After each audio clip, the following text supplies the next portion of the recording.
শুরুতে আমার বক্তব্য শুরু করতে চাই জুলাই গণঅভ্যুত্থানের শহীদ এবং আহতদের রক্তে যে সম্মান, রক্তকে স্মরণ করে তাকে সম্মান দিয়ে শুরুতেই একটা কথা বলতে চাই। এই যে ডক্টর মোহাম্মদ ইউনূসের নেতৃত্বে একটা ইন্টারিম গভর্নমেন্ট, এই ইন্টারিম গভর্নমেন্ট কি করে? ঘোড়ার ঘাস কাটে কিনা জানি না। এই ইন্টারিম গভর্নমেন্টের আমলে, এই স্বরাষ্ট্র উপদেষ্টার আমলে বাংলাদেশের জননিরাপত্তা, সিকিউরিটি, পুলিশ ব্যবস্থা এমন জায়গায় পৌঁছেছে দেখে মনে হয় এইটা তো ডক্টর মোহাম্মদ ইউনূসের পুলিশ না, এইটা তো স্বরাষ্ট্র উপদেষ্টা জাহাঙ্গীরের পুলিশ না। মাঝে মাঝে মনে হয় এইটা স্বৈরাচারী শেখ হাসিনার পুলিশ। সম্মানিত সহযোদ্ধাগণ, আপনারা দেখতে পেয়েছেন জুলাই গণঅভ্যুত্থানের অন্যতম মহানায়ক, বর্তমানে যিনি উপদেষ্টা মন্ডলীতে রয়েছেন আমাদের প্রাণপ্রিয় আসিফ মাহমুদ ভাই, তিনি একটি স্ট্যাটাস দিয়েছেন বাংলাদেশকে আবার নাকি প্রস্তর যুগের দিকে ফিরিয়ে নিয়ে যাওয়া হচ্ছে। আমি একটা কথা স্পষ্টভাবে বলতে চাই, আসিফ ভাই আপনি ক্ষমতায় আছেন, আমরা আপনাকে চিনি, আমরা আপনাকে জানি। বাংলাদেশকে নিয়ে যে অল্প কয়েকটা মানুষ সব থেকে বেশি ভাবে আপনি তাদের একজন। আপনি যখন ক্ষমতায় বসে বলেন বাংলাদেশকে প্রস্তর যুগে নিয়ে যাওয়া হচ্ছে, এই কথাটা, এই স্ট্যাটাস, এই বক্তব্য আমাদেরকে ব্যথিত করে। কেন ক্ষমতায় থেকে আপনি এই প্রস্তর যুগ থেকে বাংলাদেশকে স্বর্ণ যুগের দিকে নিয়ে যেতে পারছেন না? আপনার বাজারটা কোথায়? কারা প্রতিবন্ধক হয়ে দাঁড়িয়েছে? স্পষ্টভাবে বলুন। জেলার ছাত্র জনতা এখনো ঘরে ফিরে যায় নাই, আমরা সম্মিলিত ভাবে প্রতিবাদ করব। আরেকটা মজার উন্নতি হয়েছে, রাজনৈতিক দলগুলো যারা দ্রুত নির্বাচন চায়, যাদের প্রতিনিধি, যাদের সিলেকশনে সচিবালয় থেকে থানাগুলোতে কর্মকর্তা কর্মচারী ওসিডিসিরা বসেছে, তারা ইন্টারিমকে ব্যর্থ করতে চায়, যাতে দ্রুত ইন্টারিম ব্যর্থ প্রমাণ হওয়ার ফলে মানুষ দ্রুত নির্বাচনের দিকে ঢোকে।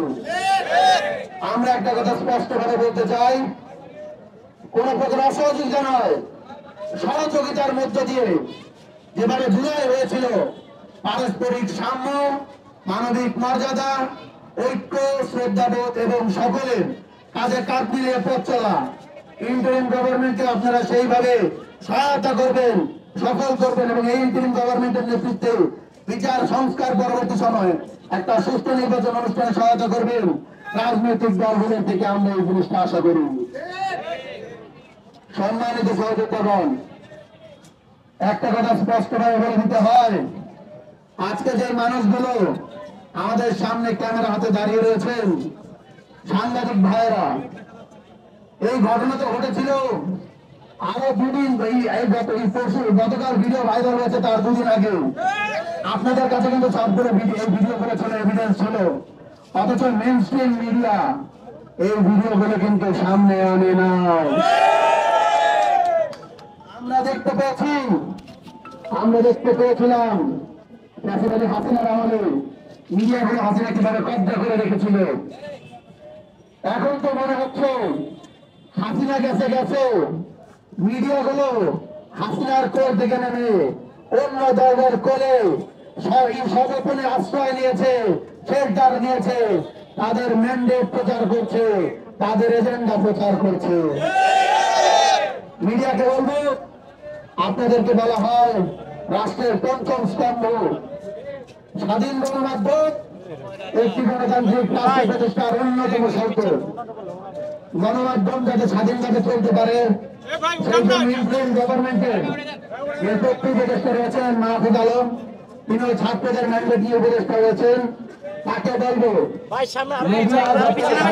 কাজ করতে পারে সেই জিনিস নিশ্চিত করার দায় এবং দায়িত্ব আপনার, এবং প্রধান উপদেষ্টাকে বলবো এই জিনিসটা নিশ্চিত করার দায় এবং দায়িত্ব আপনার। আপনারা এই দায়িত্ব এড়িয়ে যেতে পারেন না। আজকে আমরা একটা ভিডিও দেখতে পেয়েছি, শহীদ জেনারেল, মেজর জেনারেল রাষ্ট্রপতি জিয়াউর রহমানের একটি ছবি, একটি ব্যানারকে কোন একটা গ্রুপ প্রজ্বলিত করছে। ভিডিওটা আজকে ভাইরাল হয়েছে। বৈষম্যবিরোধী ছাত্র আন্দোলনের নিন্দা জানায়।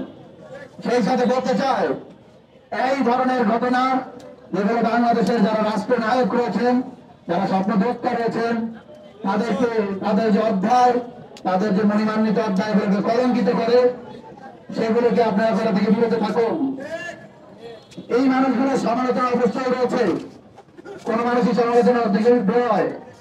তবে যারা আমাদের শ্রদ্ধার আসনে রয়েছেন, যারা রাজনৈতিক নেতা, দলীয় নেতা থেকে উঠে উঠে দেশের নেতা, দেশের নেতা, জাতীয় নেতায় পরিণত হয়েছেন, তাদের শ্রদ্ধা, তাদের সম্মান নিশ্চিত করার দায়িত্ব আমাদের।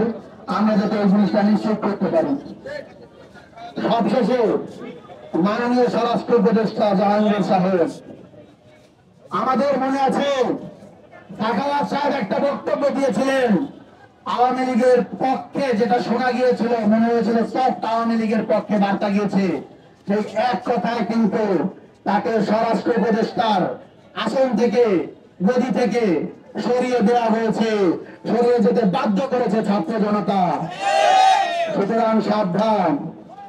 ফেসবুকে ঢুকলে, ইউটিউবে ঢুকলে আপনার বিভিন্ন মানবিক কাজের রিলস দেখতে পাওয়া যায়, অথচ আপনার যে কাজ বাংলাদেশের জনগণের, রাষ্ট্রের জনগণের নিরাপত্তা নিশ্চিত করা, সেই কাজে আপনি একদম লবডঙ্কা 32.5 পেয়ে আপনি ফেল করেছেন।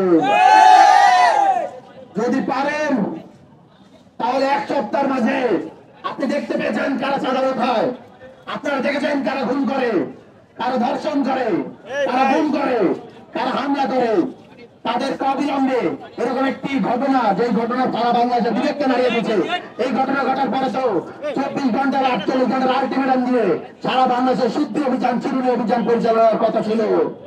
কিন্তু আপনার মাঝে কোন হেলদল নেই, এই নিয়ে আপনার কোন আমরা বক্তব্য দেখতে পাইনি। যদি নিয়ন্ত্রণ করতে পারেন তাহলে অ্যাকশন দেখান, আর যদি নিয়ন্ত্রণ করতে না পারেন, ছাত্র জনতার পক্ষ থেকে আসসালামু আলাইকুম, আপনি বিদায় নেন। এইভাবে আমি আমার বক্তব্য শেষ করছি। ইনকিলাব জিন্দাবাদ।